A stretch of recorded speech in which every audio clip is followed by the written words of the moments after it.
Vamos a ver ahora lo que sería la convexidad de conjunto y la convexidad de concavidad de funciones. En primer lugar, la convexidad de conjunto. Primero veremos varias definiciones, por ejemplo, lo que es la recta que pasa por dos puntos P1 y P2 de Rn. Vendría definido por R igual a X, a los X de Rn, tales que X es igual a lambda por P1 más 1 menos lambda por P2, donde lambda puede variar en todos los números reales. Luego estaría el segmento que une los dos puntos, donde sería un trozo de esa recta, que sería el segmento que une esos dos puntos, nunca mejor dicho, y sería justamente la definición exactamente igual que la de recta, pero el lambda, en vez de variar entre todos los números reales, solo varía entre 0 y 1. Lambda puede variar un número real entre 0 y 1.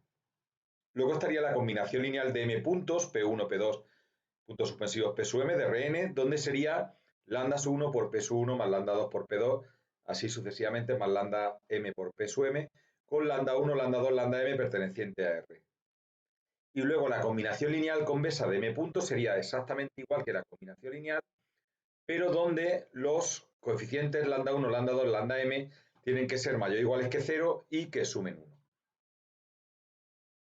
Como ejemplos tendríamos la recta que pasa por los puntos de R3, P1 igual a 3, 2, 1 y P2 igual a menos 1, a 1, menos 1, 0, pues serían los R igual a X de R3, tal que X es igual a lambda por P1, por el primero, más 1 menos lambda por el segundo, porque como en este caso tiene que, de alguna manera tienen que sumar 1, pues entonces en este caso vendría dado de esta manera, ¿de acuerdo? Como son dos elementos, y en este caso lambda pertenece a R. Para lambda igual a 2 sería X es igual a 2 por el primer vector más 1 menos 2, que sería menos 1 por el segundo vector. Ese elemento, que es el 5, 5, 2, porque sería 2 por 3, 6, y esto sería menos 1 por 1, menos 1, 6 menos 1, 5. Luego el segundo sería 2 por 2, 4, y menos 1 por menos 1, más 1, 4 más 1, 5, y por último 2 por 1, 2, y esta componente sería 0, sería 2. Ese elemento está sobre la recta que pasa por estos dos puntos. Variando el valor de lambda en todo R, tenemos todos los puntos de esa recta. El segmento que une los puntos sería exactamente igual que la recta, pero el lambda puede estar solo entre 0 y 1. Por ejemplo, si tomamos lambda igual a un medio, va a ser el punto medio del segmento, que si hacemos los cálculos sería, por ejemplo, un medio por 3, 3 medios, 1 menos un medio es un medio, 3 medios más un medio, 4 medios, que es 2. O por ejemplo, un medio por 2 es 1, un medio por menos 1 es menos un medio, 1 menos un medio sería 1 más un medio, perdón, sería menos un medio, ¿de acuerdo? Y así sucesivamente también para el otro elemento, un medio por 1 sería un medio, y esto sería 0, pues por tanto sería en este caso 0. Bien, aquí tendremos, por ejemplo, la combinación lineal de tres puntos, P1 igual a 1, 2, P2 igual a menos 1, 0 y P3 igual a 1, 1 de R2. Entonces, en este caso, lambda sub 1 por 1, 2, más lambda 2 por menos 1, 0, más lambda 3 por 1, 1, pues sería lo que sería la combinación lineal convexa de esos tres puntos, pero lambda 1, lambda 2, lambda 3 tienen que ser mayor o iguales que 0 y su suma tiene que ser igual a 1. Por ejemplo, si tomamos lambda 1 igual a un medio y lambda 2 y lambda 3 igual a un cuarto, pues esta combinación lineal convexa pues sería este punto, ¿no? Un medio por 1, un medio, más un cuarto por menos 1, menos un cuarto, más un cuarto por 1, un cuarto, quedaría un medio. Y luego el segundo sería un medio por 2, sería 2, 1, un cuarto por 0, 0, y un cuarto por 1, un cuarto. 1 más un cuarto, 5 cuartos. Por tanto, es combinación lineal convexa de estos puntos. Bien, otra definición, que esta es importante. Decimos que un conjunto K de Rn es un conjunto convexo si, dado dos puntos cualesquiera de K, el segmento que los une está totalmente incluido en K. Formalmente, ¿esto cómo se escribiría? Pues cualesquiera X y de K se verifica que el segmento, que lo acabamos de ver analíticamente, lambda por X más 1 menos lambda por Y, pertenece a K para todo lambda que esté entre 0 y 1. ¿De acuerdo? Ahora lo vamos a ver gráficamente, la idea en R2 y en R3. Luego, como propiedades, es que la intersección de un número cualquiera de conjuntos convexos da lugar a otro conjunto convexo, y en general la unión de conjuntos convexos no tiene por qué dar lugar a un conjunto convexo.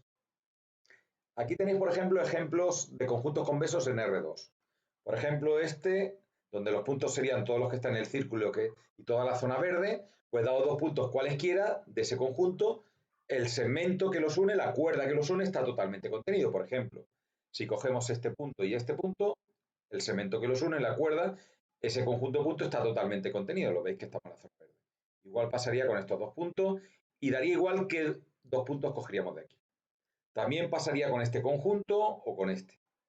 Dado dos puntos cualesquiera, dentro del conjunto, por ejemplo, este y este, el segmento quedaría totalmente contenido. Pero, sin embargo, por ejemplo, aquí se puede ver gráficamente que este conjunto no es convexo. Porque si cogemos este punto y este punto, aquí hay un trozo del segmento que se queda fuera. Porque el conjunto de puntos sería el borde junto con toda la zona verde. Esta especie de luna igual, porque aquí si cogemos un punto aquí y otro punto aquí hay un trozo que se quede fuera, o si cogemos un punto aquí y otro punto aquí, en fin, y aquí pasaría igual, aquí hay puntos que se quedan fuera y por tanto el conjunto no es convexo. En R3 también se puede ver gráficamente porque digamos que se puede dibujar RR2 y R3, ya más con dimensión mayor no se puede dibujar, en este caso es el espacio, pues el conjunto estaría formado por todos estos puntos y los puntos que están dentro paralelepípedo y entonces, pues evidentemente, dado dos puntos cualesquiera, el segmento que los une está totalmente contenido. Igual pasaría con este cilindro, con esta esfera o con esta pirámide. ¿De acuerdo?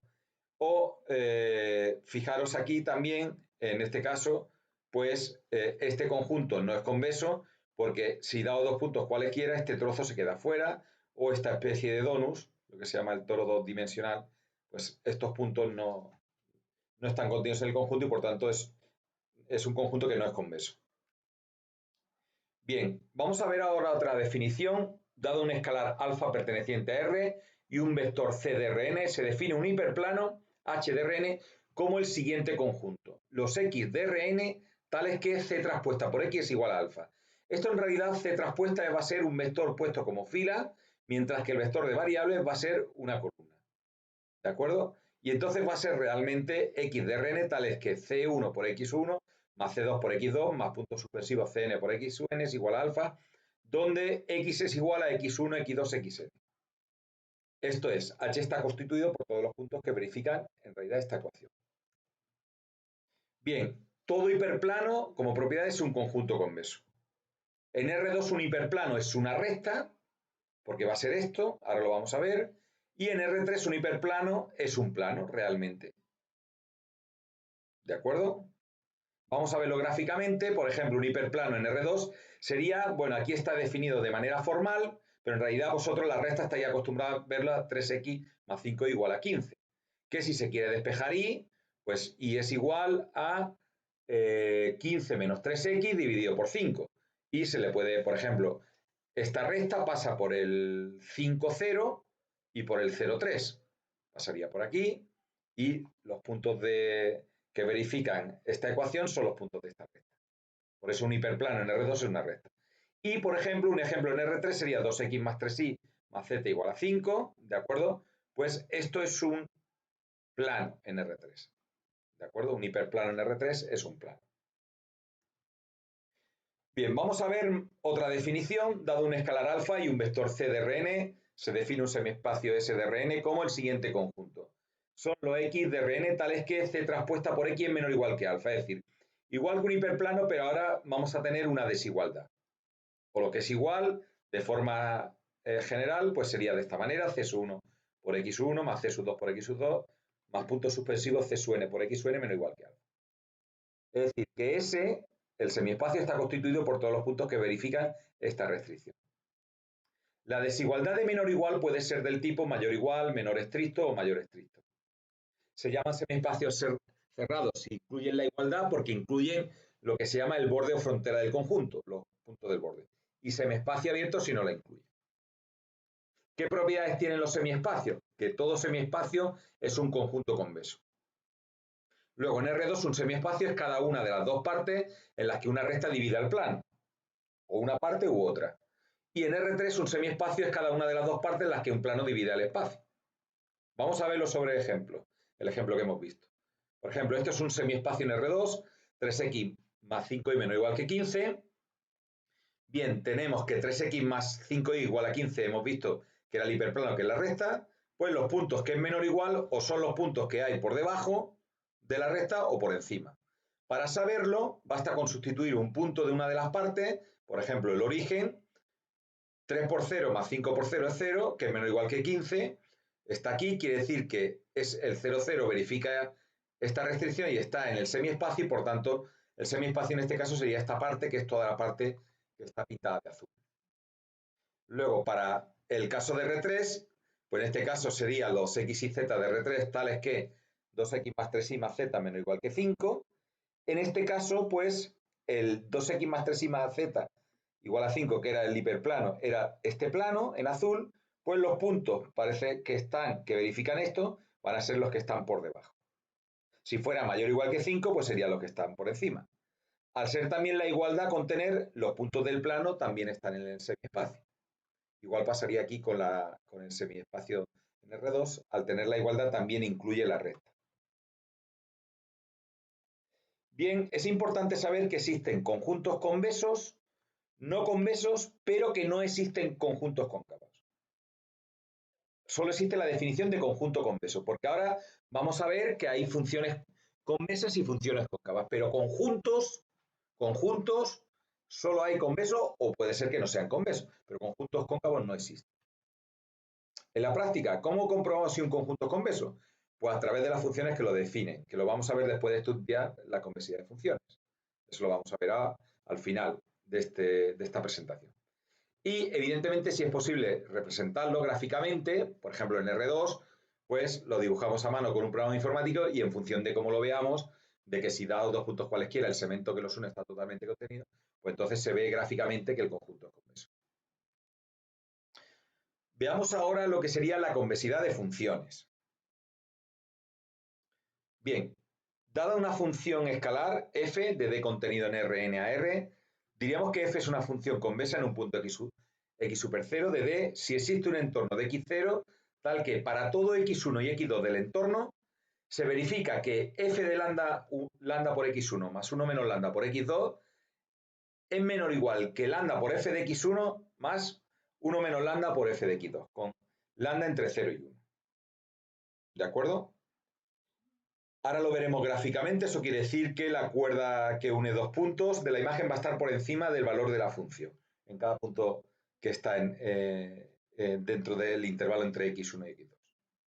Luego, f es una función cóncava en un punto, x sub 0, si existe un entorno de x sub 0, tal que para todo x1 y x2 de ese entorno se verifica justo la desigualdad contraria que para función convexa. Es decir, f de lambda de x1 más 1 menos lambda por x2 es mayor o igual que lambda por f de x1 más 1 menos lambda por f de x2 para todo lambda entre 0 y 1.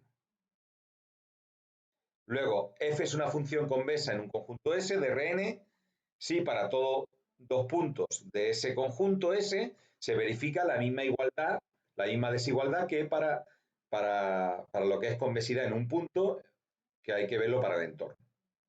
Es decir, si para todo x1 y x2 de S se verifica esta desigualdad, con lambda entre 0 y 1. Y luego función cóncava en un conjunto S, pues si para cualesquiera dos puntos de ese conjunto, x1 y x2, se verifica f de lambda x1 más 1 menos lambda por x2 mayor o igual que lambda por f de x1 más 1 menos lambda por f de x2. Con 0 menor o igual que lambda, menor o igual que 1. Bien, con observaciones es que si en las definiciones anteriores cambiamos las desigualdades por desigualdades estrictas y añadimos x1 distinto de x2, vamos a obtener las definiciones de función estrictamente convexa o estrictamente cóncava, en un punto o en un conjunto, respectivamente.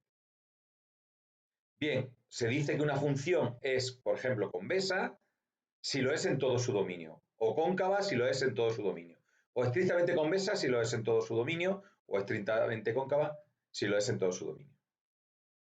Una función f es cóncava si menos f es convexa, y viceversa. Una función vectorial f de contenido en Rn en Rm es convexa o cóncava si lo son cada una de sus funciones componentes. Bien, la idea intuitiva de función convexa cóncava en todo su dominio, lo vamos a ver para R2, es que f es convexa, bueno, esto se tendría para evidentemente para cualquier espacio, pero gráficamente lo vamos a ver en R2, en R3 también se podría ver. F es convexa si el segmento que une cualesquiera dos puntos de su gráfica está por encima del trozo de gráfica de F que delimita. Por ejemplo, esta función, tenemos dos puntos cualesquiera, pues el segmento que los une, o la cuerda, queda por encima del trozo de curva que delimita. Entonces, en este caso, la función es convexa. Y, por el contrario, si el trozo de cuerda o el segmento que une dos puntos cualesquiera, pues queda por debajo del trozo de curva que delimita, pues sería cóncava. Por ejemplo, si cogemos este punto y este punto, pues aquí este segmento quedaría por debajo de este trozo de curva y cualesquiera dos puntos, este y este, el que quiera, el que queramos, pues queda por el trozo de, el segmento que los une, queda por debajo del trozo de curva que delimita. Otra manera, otra idea intuitiva para ver si una función es convexa o cóncava en un punto, desde el punto de vista gráfico, es que f es convexa en un punto si el hiperplano tangente a la gráfica en dicho punto está por debajo de la gráfica de f. Por ejemplo, o cóncava si está por encima. Por ejemplo, en R2, una función real de variable real, pues el hiperplano es la recta tangente. Entonces, por ejemplo, en este punto, pues la recta tangente sería esta y quiere decir que la recta tangente en este trozo queda por debajo del trozo de curva que hay alrededor del punto. Por lo tanto, en este caso la función es convexa en ese punto. Sin embargo, aquí es al revés. Aquí, si os fijáis por estos puntos, la función es cóncava porque al dibujar, por ejemplo, la recta tangente en un punto como el que está aquí, la recta tangente queda por encima del trozo de curva. Bien, aquí tenemos, por ejemplo, la función f de xy igual a x cuadrado más y cuadrado. ¿Veis la forma que tiene? Pues esta función es una función convexa. Porque si calculamos, por ejemplo, para cualquier punto, el hiperplano tangente, que es el plano que toca solo en ese punto, pues queda por debajo. Sin embargo, la idea de función cóncava, pues en R3, una función de R2 a R, pues sería esta, ¿no? Una manta hacia abajo, ¿no? ¿De acuerdo? Por ejemplo, una función que fuera la parte de la superficie de una cúpula, pues también es una función cóncava, ¿no? ¿De acuerdo? Bien, vamos a ver algún ejemplo. Mirad, bueno, en este caso f de xy es x cuadrado menos 5y al cubo y no es ni cóncava ni convexa. Esto quiere decir que habrá puntos a lo mejor que es cóncava, otros que es convexa y otros que ni cóncava ni convexa. ¿De acuerdo? Pero no, cóncava es cuando es cóncava en todos los puntos de su dominio, que en ese caso era todo el espacio. O convexa cuando es en todos los puntos. Y el caso de una función lineal, x más 3y, que en este caso al dibujarlo sobre R3 es un plano, pues este es el ejemplo, es una función lineal que es el único ejemplo de función que es cóncava y convexa al mismo tiempo.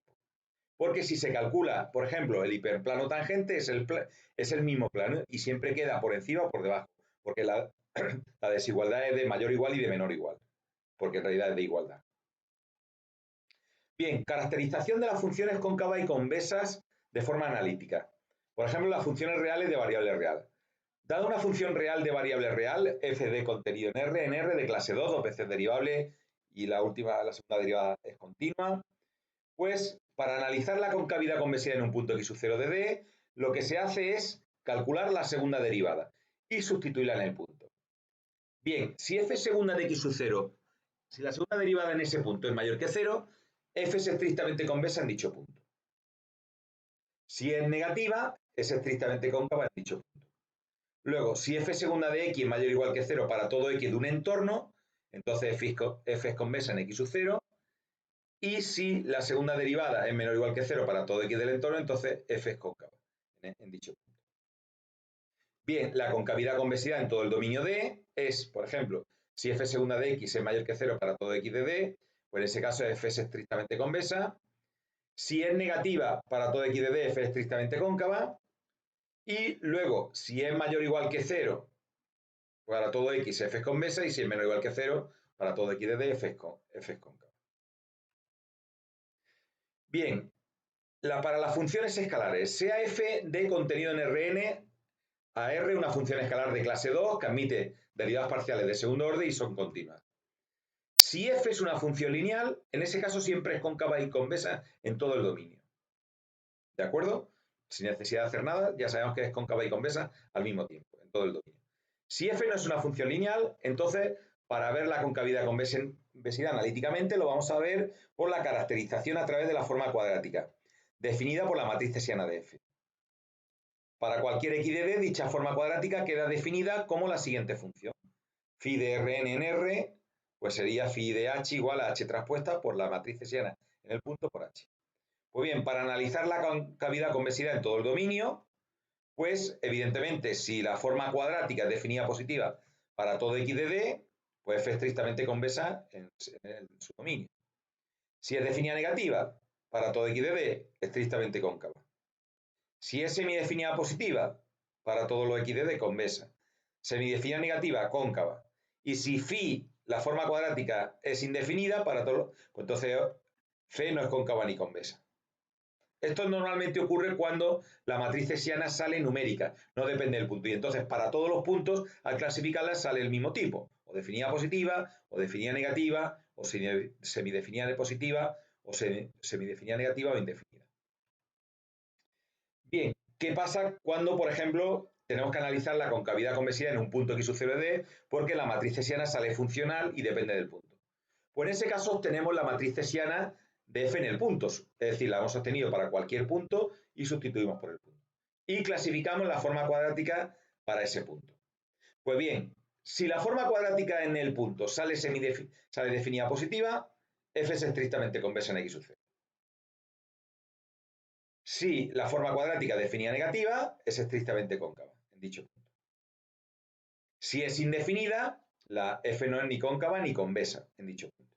Ahora bien, si sale semidefinida, por ejemplo, positiva, en el punto hay que hacer un análisis del signo de la hessiana en un entorno del punto. Si se mantiene, la función es convexa en dicho punto. Si no se mantiene el signo en dicho entorno, no es ni cóncava ni convexa en dicho punto. Igual pasaría para semidefinida negativa. ¿De acuerdo? Mantener el signo, por ejemplo, en semidefinida negativa significa que en el entorno o bien la forma cuadrática es semidefinida negativa o definida negativa. Aquí si se mantiene, la función va a ser cóncava en dicho punto y si no se mantiene, la función va a ser no es ni cóncava ni convexa. Vamos a ver un par de ejemplos, analizar la concavidad y convexidad de la siguiente función, f de xy igual a y menos x al cuadrado más 1 más x al cuadrado.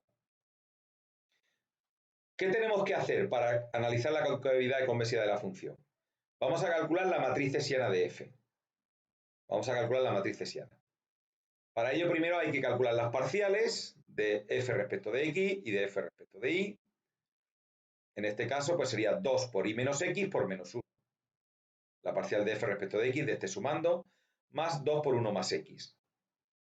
Y ahora parcial de f respecto de y sería 2 por y menos x por la derivada parcial de la base respecto de y, 1. Y esto, al derivarlo con respecto a y, como no aparece la y, sería 0. Bien, ahora cogemos esta componente y la derivamos con respecto a x, sería menos 2 por menos 1, 2, más 2, 4. Con respecto a y sería menos 2. Luego esto con respecto, la parcial con respecto a x sería menos 2 y con respecto a y 2. Vemos que la matriz hessiana es numérica. Por tanto, lo que tengamos lo vamos a tener para todo el dominio. Esta sería la forma cuadrática, ¿de acuerdo?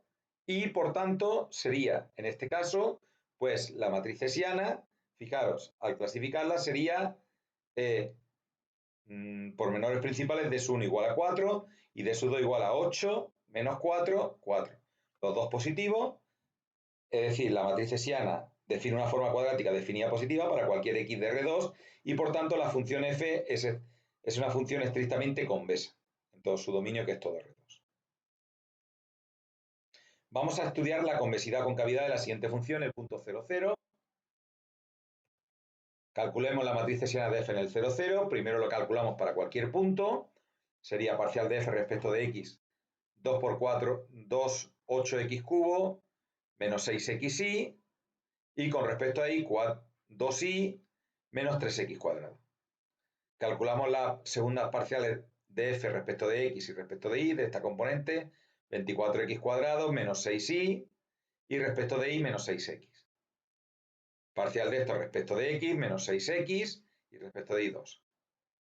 En este caso, la hessiana del 0, 0, al sustituir, sale 0, 0, 0, 2.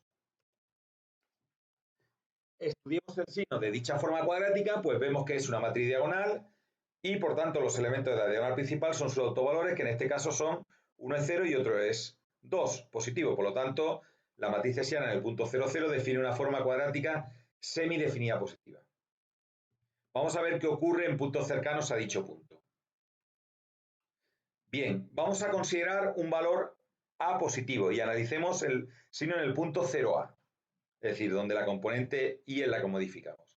Entonces, al sustituir por 0A, X vale 0, 24 por 0 al cuadrado es 0. Y menos 6 por A, con A positivo, sale menos 6A. Aquí menos 6X menos 6X sale 0 y 0, y aquí 2. Bien, como A es mayor que 0, tenemos elementos de distinto signo en la diagonal principal, lo cual quiere decir que la hessiana en puntos del entorno define una forma cuadrática indefinida y, por tanto, en este caso la función no es ni cóncava ni convexa en el punto 0, 0, puesto que no está manteniendo el signo de la hessiana en un entorno del punto. Bien, vamos a ver ahora una caracterización de la convexidad de conjunto a partir de la convexidad-concavidad de la función que aparece a la izquierda. Dada una función f de contenido en R con D convexo no vacío, para cualquier alfa perteneciente a R se verifica que son condiciones suficientes, no necesarias. Si la función f es convexa, entonces el conjunto K igual a X perteneciente a D, tal que f de X menor o igual que alfa es convexo. Y si la función f es cóncava, entonces el conjunto K mayor o igual que alfa es convexo. Como consecuencia, para restricciones con el signo menor o igual, o con la desigualdad estricta menor, lo que tenemos que ver es que la función sea convexa para K, para que K sea un conjunto convexo. Para restricciones con el signo mayor o igual, pues justamente necesitamos que la función sea cóncava. Y para restricciones de igualdad, el conjunto K es convexo únicamente si la función f es lineal, cóncava y convexa a la vez, y en ese caso sería un hiperplano. En cualquier otro caso, el conjunto nunca sería convexo. Por ejemplo, vamos a analizar la convexidad del siguiente conjunto. X es igual a los x y z de R3, tales que x menos 2 al cuadrado más y más 3 al cuadrado más 4z al cuadrado es menor o igual que 3, coma, menos x a la cuarta menos 5y cuadrado mayor o igual que 6. Es decir, la intersección de estos dos conjuntos definidos por estas dos desigualdades. Consideramos las siguientes funciones y calculamos su matriz hessiana y estudiamos su concavidad y convexidad. Lo que vamos a hacer es primero ver si este conjunto es convexo y luego veremos este. Y puesto como X es la intersección de los dos, si cada uno por separado es convexo, como sabemos que la intersección de conjuntos convexos es un conjunto convexo, pues el X lo sería. Bien, vamos a definir, entonces, para el primer conjunto definimos la función f1 igual a x de x y z igual a lo que sería lo que aparece a la izquierda. Vamos a ver si esa función es convexa. Esa función, al calcular la hessiana, nos sale numérica, que es una matriz diagonal, con todos los elementos de la diagonal principal autovalores positivos, lo cual quiere decir que la hessiana define una forma cuadrática definida positiva para todo x y z de R3, lo cual significa que f es una función estrictamente convexa para todo x y z de R3 y por tanto el conjunto definido por esta primera restricción, vamos a llamarlo x1, pues es un conjunto convexo. Ahora veamos el conjunto definido por la segunda restricción, que sería, vamos a definir, como es de mayor o igual, vamos a definir la función que aparece delante del mayor o igual, menos x a la cuarta menos 5y cuadrado, la llamamos f2, y la hessiana sería la expresión que tenéis aquí, la matriz que veis aquí. En este caso es funcional, pero fijaros que esto es 0, esto es menos 10, pero esto es menos 12, por un valor que va a ser siempre, como es al cuadrado, positivo 0. Es decir, es una matriz diagonal con elementos de la diagonal principal autovalores negativos o nulos, porque esto va a ser siempre negativo o 0, siempre que x sea distinto de 0. Para x igual a 0, los autovalores serían 0, menos 10 y 0, esto es, también serían todos negativos o nulos. Esto quiere decir que la matriz hessiana define una forma cuadrática semidefinida negativa para todo x y z de R3, lo cual quiere decir que f2 es una función cóncava para todos x y z de R3, y por tanto el conjunto x2 definido por esta restricción, al ser esta función cóncava, se tiene que este conjunto es un conjunto convexo.